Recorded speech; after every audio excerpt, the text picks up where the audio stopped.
Water. All right, guys, Dave here with Affordable Door and Gate. So this video was inspired by Sean from the UK because he says I never email him. Love you, Sean. Anyways, hope I'm saying it right because it's spelled different. Now I'm always like, is that Sean? But that's Sean. I think it's Sean. Anyways, somebody hops on here. You guys let me know. Let me know audio's good because I am not on the desktop, so I can't tell. And I didn't bring a backup. I didn't bring a backup phone. I actually was doing a video for Mason here, and I thought, oh, I'll jump on here and I'll talk about what Sean was talking about because he's like he's this guru right here. He's the Horman. He's the Horman guy. You guys comment below. Do you like Horman? Or do you not like Horman? Horman? Or we don't like Horman? Horman? We do not? I don't know. I got my things with them. They're just a little different. I bet in the UK they fit pretty well though. I bet they fit in really good over there. I don't know why. I just have that feeling. But over here in the States, we're kind of, I don't know. We're kind of like the Wayne Dalton. We're kind of, let me know. What do you guys use? You using Raynard? You using Clopay, CHI, any of them? Or maybe there's some that, was it Safeway, Midland Door? I don't know. Comment below. Oh, crap. I forgot. I got the phone the wrong way, so comments are really a bear to see. Maybe I can hit this button and see. Top chat, live chat. I don't know, chat viewing options. I don't know. We'll see here. We'll see. You might just have to keep rotating them. We'll see how they go, if they pop up. I think they do pop up. So anyways, the showroom. Sean was asking, it sounds like he's getting one kind of built out almost for free for the showroom. They're paying it. Horman, it sounds like. Kind of they're flipping the bill for the most part. I'm sure obviously he's got to have the building, he's got to heat it, he's got to electrify it, things of that nature. And I just want to thank Sean for at least doing the email. And I'm going to go down this rabbit hole. It's nothing to bash. He's in a totally different, the UK is a lot different than the old United States. And at least my general area. Okay, so first of all, when I got my location here, I really had some pretty high hopes. And I got another video coming up, so you have to stay tuned or you should subscribe. And if you guys do, if you come in, I think there's a couple of you here, don't be afraid. Hit that like button, please. So anywho, when I got the location, right, I was just, oh my gosh, we're gonna make millions. And I had this envision that I kind of thought, well, we can sell remotes and we can sell garage doors and we can sell doors and stuff. And I'm not saying that's not possible. We still could if we really pushed it and put our mind to it, right? Everything is the mind. But we are so poised with service, and that's just kind of in our blood. And that's our bread and butter, and that's what we kind of do. So with the showroom, depending on what you guys do, the thing you got to remember, is that you got to remember that we are typically, right? Like I said, I always think of us as like tow truck drivers, right? You don't really like go to the tow truck place, right? You really don't even care where they park the tow trucks, right? Tow trucks typically get parked at the house or where the person lives, and they might have a shop, but some of the trucks can go home with the guys and stuff. You know what I'm saying? So you kind of see where I'm going.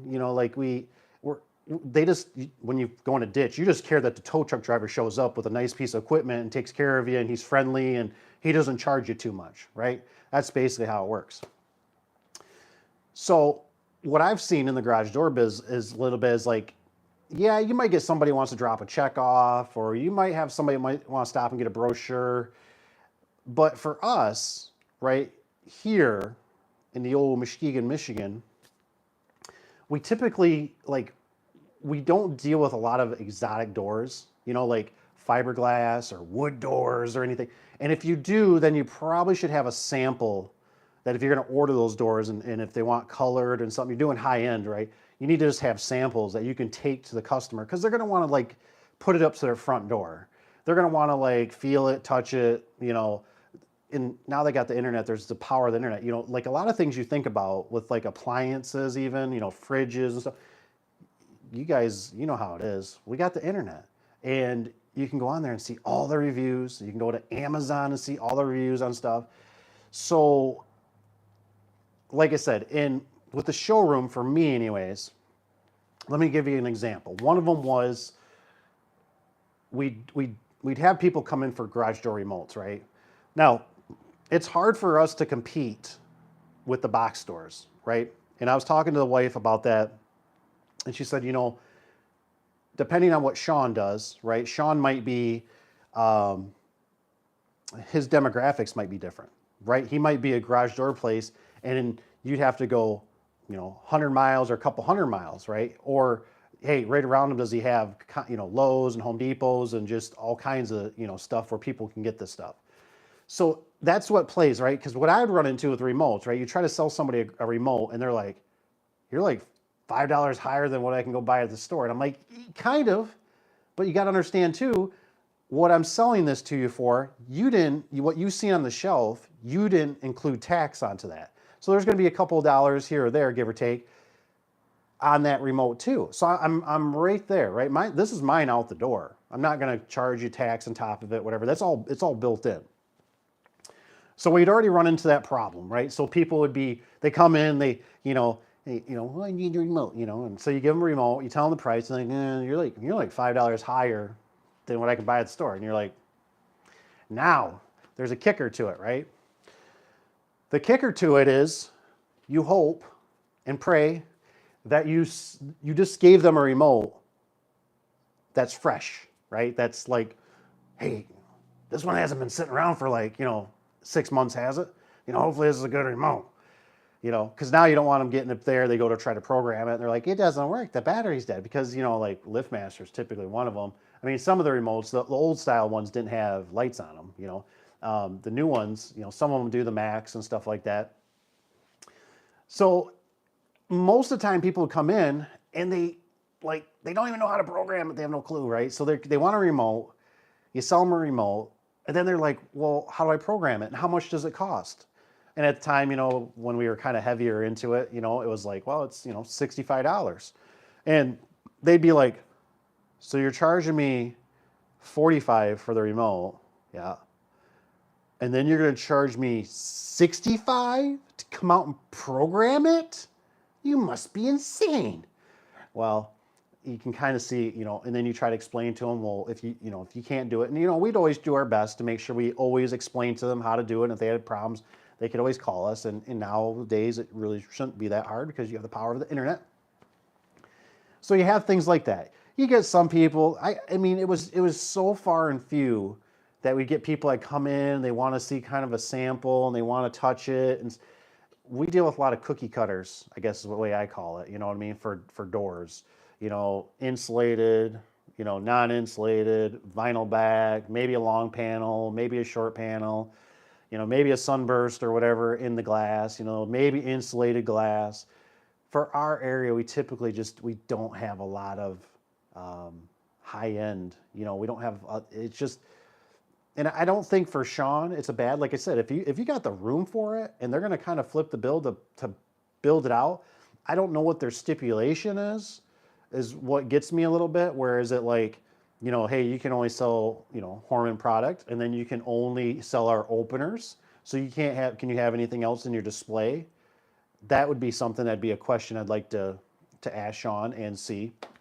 Because, well, maybe you think their openers are kind of inferior. You know, they don't work that good. You've been having problems, or they got a glitch.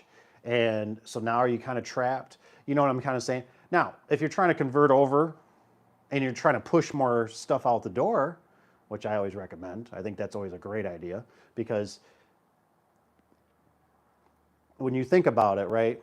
When you think about selling product out your door, the profit is not near as much, not even close, right? I mean, you know darn well when you install doors, you know, you're getting 200, 500, 600,000, whatever per, right? And those are like, oh yeah, I'm gonna be rich. But what you're forgetting is you're forgetting the liability.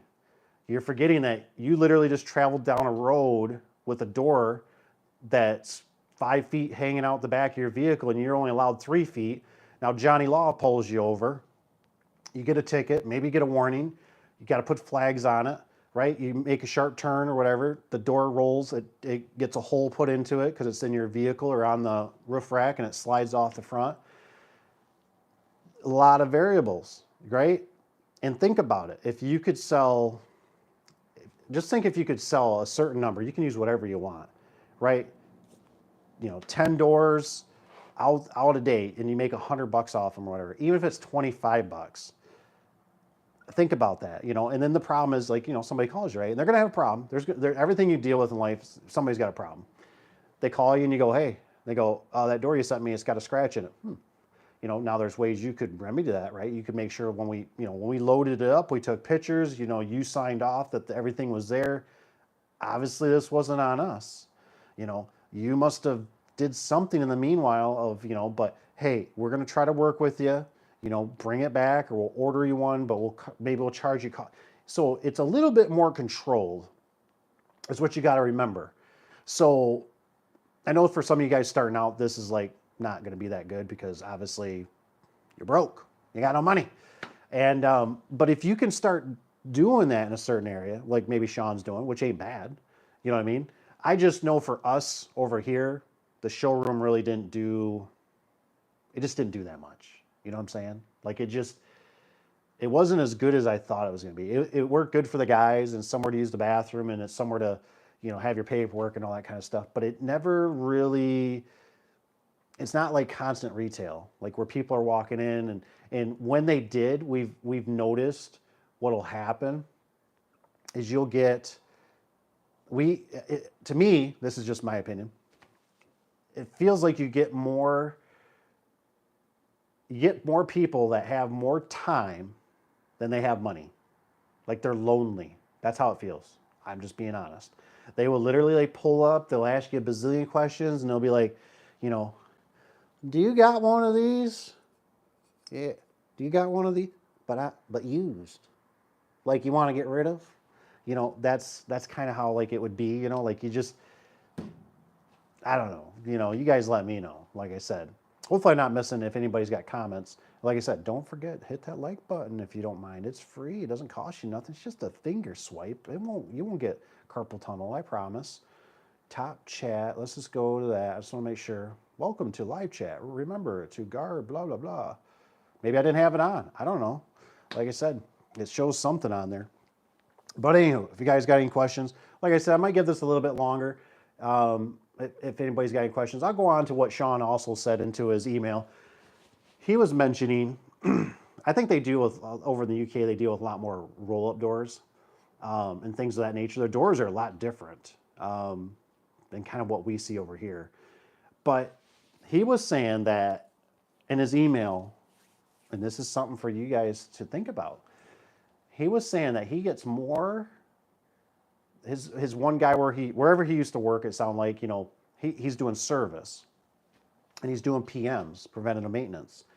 And he's making, I think I did the math. It was like in US dollars, I think it was 12,700 or something a month they're pulling and just preventative maintenance.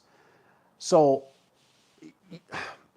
I try to stress this because you guys need to remember, to try to do preventative maintenance. You need to figure out a way to do that. It could be with residential. It could be with commercial. With commercial, it's like a given because commercial, they really, really, really need it. They need it tremendously. They're always using their stuff. Their stuff's always getting salty, moisture, used and abused. It's an easy grab.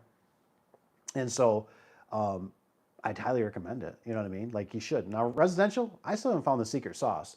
I would still like somebody to give me their little take on it to see what they do because I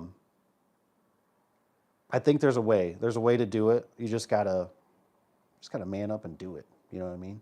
Or woman up and just do it and push it on them. You know what I mean? And not for a bad service or anything like that. So anyways, hopefully for Sean that answers a little bit of the questions. I might hop on. I don't know yet if I'll hop on a little bit later yet, if I got stuff to do. But man, you know, like I said, if you guys got any questions, shoot it in the comment, or you can always email me at the daveadubson@gmail.com. But like I said, I don't see too many. I don't think there's any comments. I'm sorry if I'm missing them. Like I said, I got this thing differently. All meshes are visible. What is this? Whatever. I changed something. But like I said, so, but Sean, I appreciate it. And I did, just as a side note, I did email Sean back last night. And I don't miss, sometimes you guys got to remember, I don't miss your emails. I actually see them 9.5 times out of 10. I see the emails. What I'll do is I'll actually make a video. I'll normally make a video within like the like first or second or third video typically that comes out, and I'll make a video on it because I normally try to put you guys at the top of the list. So like Mason, there's a video coming out. I don't know if it'll be yet tonight. It might be yet tonight. Maybe that's what I'll work on. And he was asking about garage door springs, and if somebody puts the wrong ones on it, how do you tell? So good question. Sounds like he's probably starting out. So I always like to make sure I try to help a brother out. All right, guys, I think I'm gonna jump off here. Like I said, if somebody gives me one like, I'll jump back on tonight. But no one like, no jumping on tonight. All right, we'll see you guys. Take care. Hope you have a good day, night, evening, universe. How do I shut this off? I don't know how to shut this off. That's rude, unprofessional, thumb.